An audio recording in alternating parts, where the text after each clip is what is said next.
Hello mga kadods, good morning. Ngayon, umagang-umaga, 6 AM. Ah, Hello pala sa kay Alan, sa din. Sir, ito na yung sinasabi ko. Ito yung sabi mo yung yung connection ng 5 wire ng isang gold spam. Ito na sir. Good morning. Ah, Shout out sa inyong lahat doon sa may Cotabato. Salamat sir. Kapi.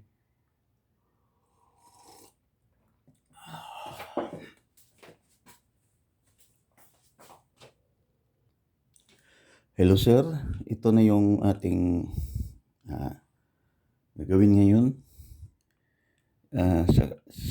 Sa alam ko, ito yung nangyari ng inyong koneksyon. Ito na lang ituturo ko sa inyo sir. Ito nakasit up na ito. Ito yung kapasitor natin. Tingnan nyo, nakahati lang doon. Itong terminal. Ito sir.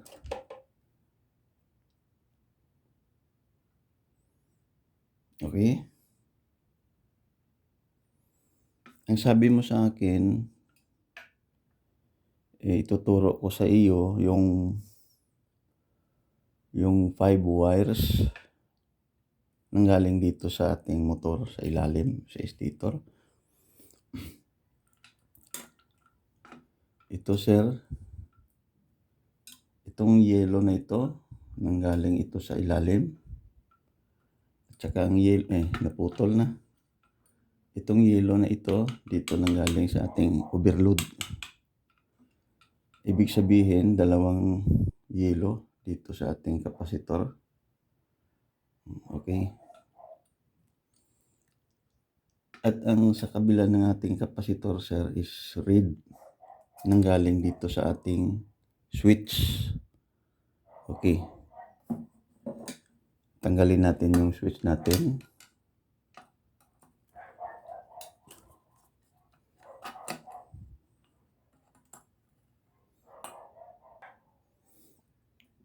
Ito lang switch natin. Dinugtungan ko lang sir kasi meron itong socket. Red.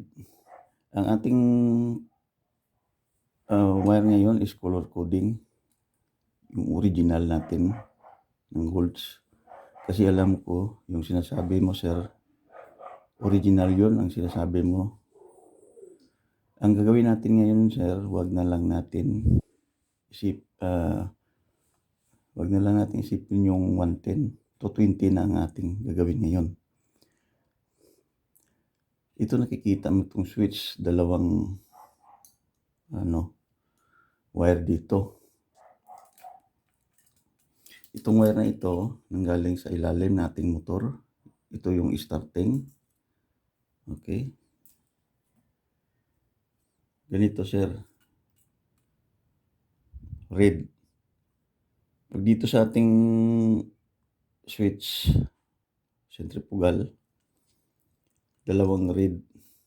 Ang isa nandoon sa motor, sa ilalim. Ang isa dito sa ating kapasitor. Okay. Ibig sabihin, isang wire na ang sinasabi mo. Okay. At ang itong sinasabi ko, itong yellow, dalawa dito. Doon yan sa ilalim sa ating motor. Ibig sabihin, dalawa na. Red at saka yellow. Okay.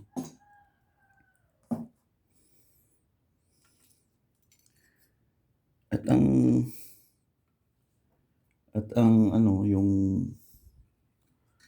kulay violet, ito na sa running sa ilalim din. Okay, pangatlo ng wire natin, sir. At ang itong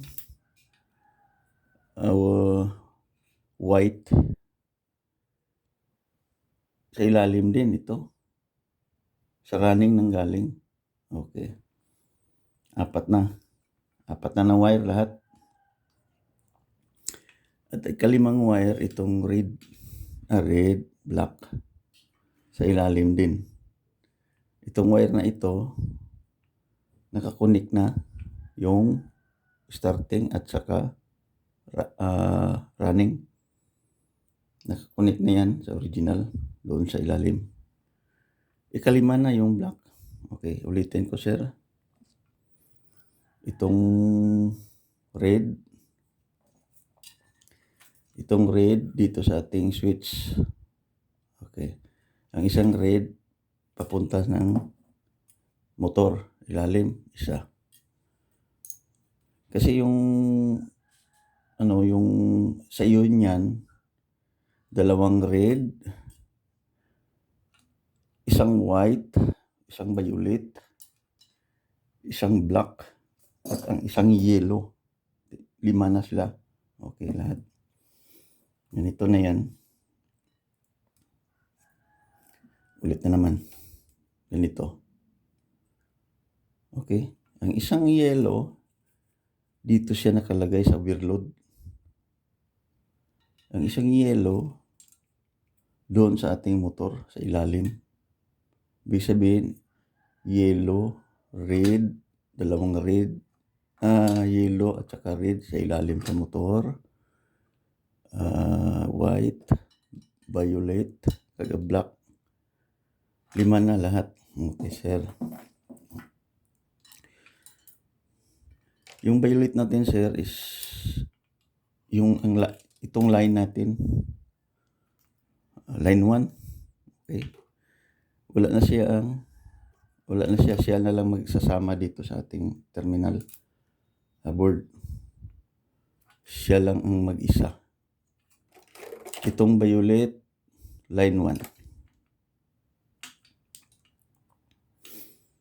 Kahit ma-line to pa, okay lang. Okay mga sir.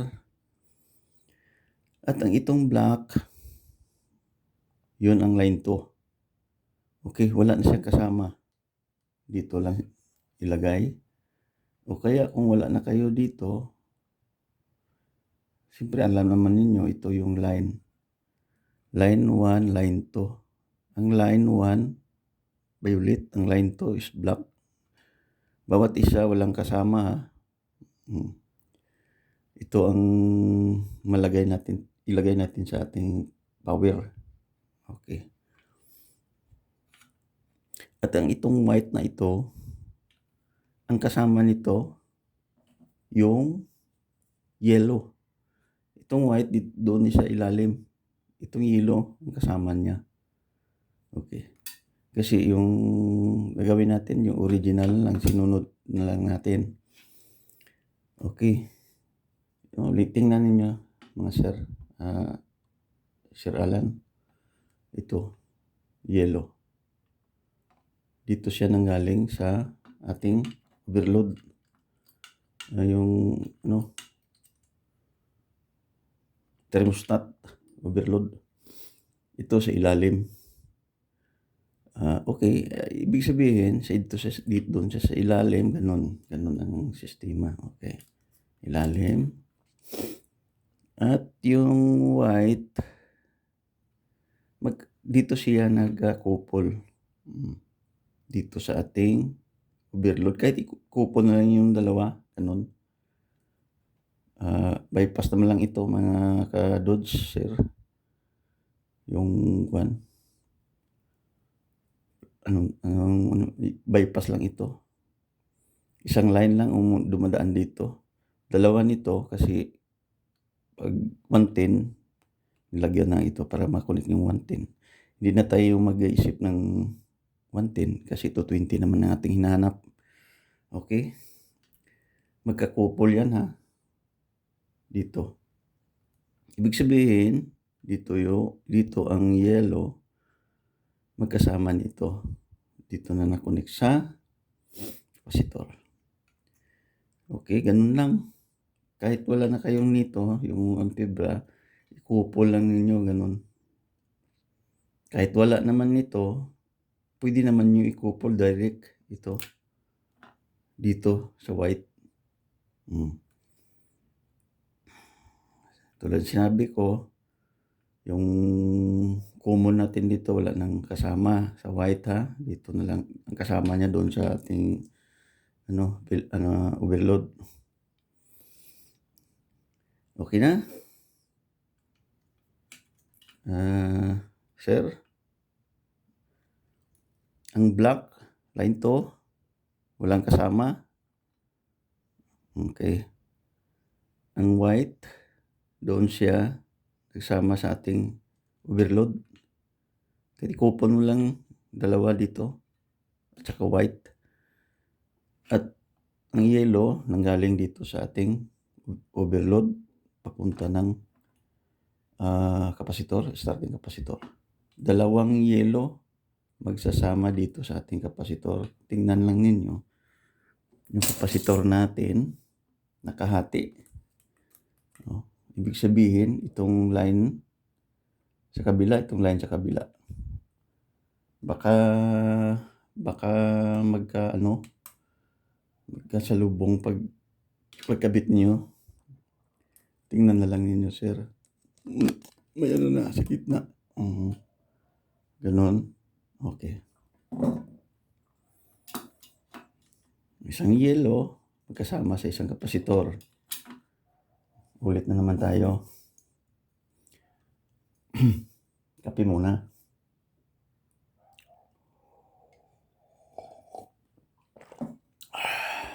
Ang kabila ng isang kapasitor, red yun ang color.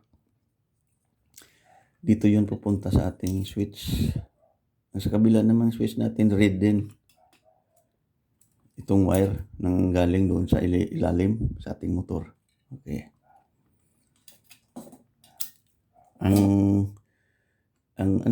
violet, line 1. Wala siyang kasama dito ha. Ang ating white, dito siya nagsama sa ating overload. At saka sa kapasitor. Itong white. At pagkatapos, siya lang ha, wala na. Tatlo sila. Kahit i-couple mo lang yung dalawa natin dito sa overload natin. Kasi ito, bypass naman lang. Ang yellow, papunta ng kapasitor. Dalawang yellow ha, nandoon sa ating isang line ng ating kapasitor.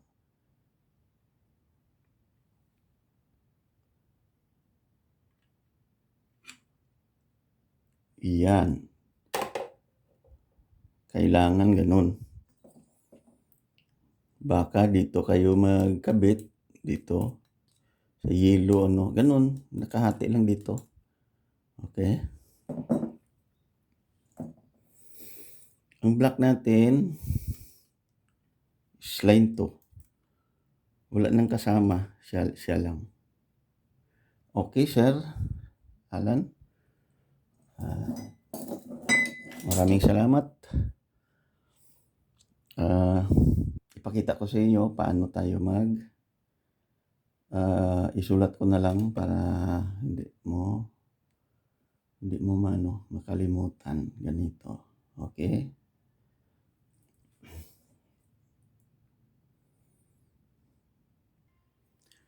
Hello sir. Ito yung drawing, pasensya na, hindi ako marunong mag-drawing. Ito sir, yung kapasitor, ito ang centrifugal switch. Ito yung thermostat overload. Ito yung ating power, yung board natin. Okay. Hello sir. Ito na sir. Pasensya sa mga drawing natin. Ito yung kapasitor. Ito yung centrifugal switch. Ito yung overload, thermostat overload. At itong board ng ating papunta ng power natin. Ito na sir. Ito dito sa centrifugal, ito ba sir? Ito. Tawag nito centrifugal. iche-check ninyo kung magkasama ito kasi ipo-post ito sa ating sa ating expander, yung sa gitna. Pag mapo-post nito, magsasama na ito yung switch kasi switch lang ito. Kasi kung hindi sila walang contact doon, pag lagay sa ating motor, hindi umikot motor natin. Kailangan lilihain dito. Kung meron kayong testeran mo dito kung nakakontak na. Okay? Ito yung switch. Okay? Ang linya ng ating centrifugal switch, red papunta ng ating kapasitor. Line sa kabila. Ang sa kabila naman ng ating centrifugal switch, red din. Starting pakadto sa ating motor. Okay. Ang sa kabila ng ating kapasitor, mga ka-dudes, dalawang yellow. Ang isang yellow papunta doon sa ating motor. Ang isang yellow papunta sa ating overload. Okay. At kasi yung overload natin, yung thermostat natin, parang bypass lang ito. Pag umiinit, mag-o-open. Pag malamig na, magkukontak na yan. Dalawang wire dito, may blue at saka white na stripe. Kahit ikupol mo lang yan, okay lang. Dito siya papunta sa ating board. Sa ating entrance power. Okay, dalawa siya. Makakupol lang yan. Kahit ititip mo na lang yan.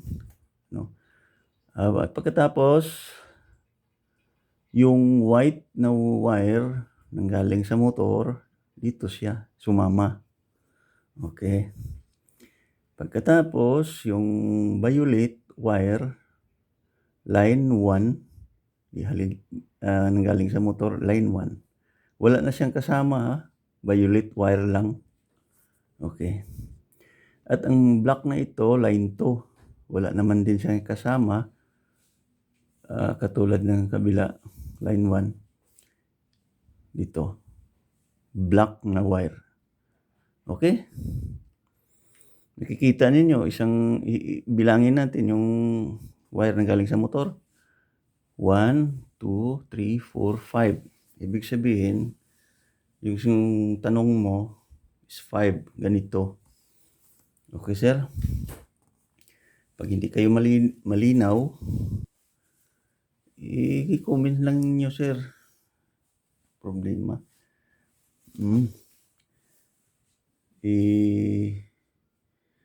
Okay.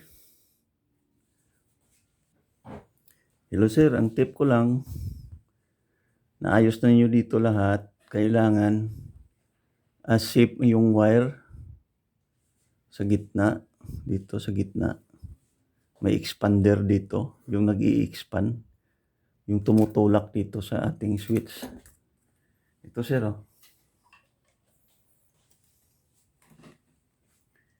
Ito ang tinatawag na expander dito. Kasi ito yung ating switch. Dito nakalagay. Ganito. Bali, kakita nyo, sir.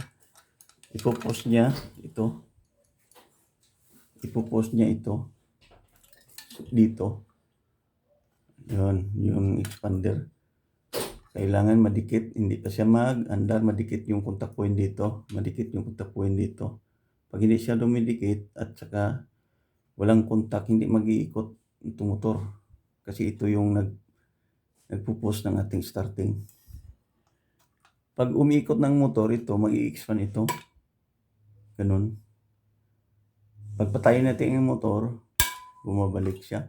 Ibig sabihin, pag expand ng expander, bitawan niya ito sa gitna. Pag bitaw niya, wala nang contact. Kasi yung starting natin, hindi magsasama sa run natin. Pang starting lang yan. Okay. Okay, sir.